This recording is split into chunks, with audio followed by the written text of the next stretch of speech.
Welcome to Anchor Point and welcome to another 90-second podcast. Today, I'd like to welcome Caroline Bald from the University of Essex. She is a social worker and she's also part of the Heads Together Brain Injury Research Team, where we've been working on how to improve social work outcomes for people with brain injuries and their families. Welcome, Caroline. Today, I'm going to ask you 3 questions. And as with everyone else that I've invited onto these podcasts, you have about 90 seconds to try and answer those questions. Okay, so question number 1, why is social work important after brain injury? Because social work can act like the glue between different aspects of what happens after brain injury. It's one of those professions where everything and anything can be part of a social worker's role, including from assessment to planning, to reviewing, to listening, but also to fetching, helping.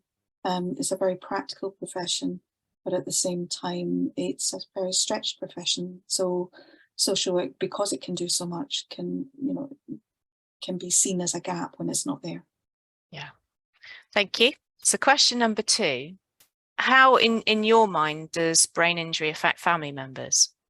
My view, brain injury affects family members potentially all the more because you're not the one that's experienced it and going through it. That's not to suggest there's a hierarchy of who's affected more, but being on the periphery, even if you are spending every day with that person, can be incredibly challenging as that person comes to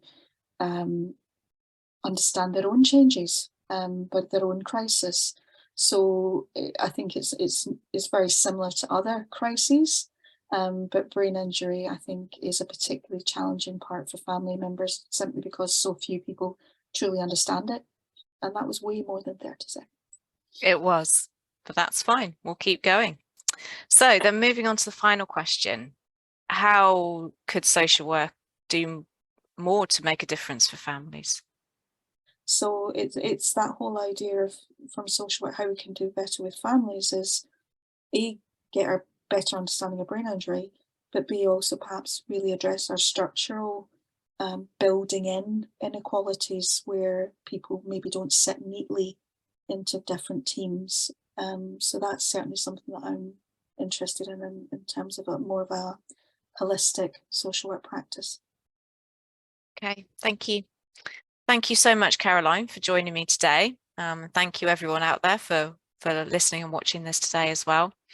And I think I just want to end on the same point that we always make at the end of these 90-second podcasts, which is that within the time that you've been watching this, which is actually a little bit over 90 seconds, there has been at least one family that has been affected by brain injury. So it really is important that all professionals, not just social workers, that are coming into contact with people with brain injuries, consider how they can support family members as well as the individual themselves.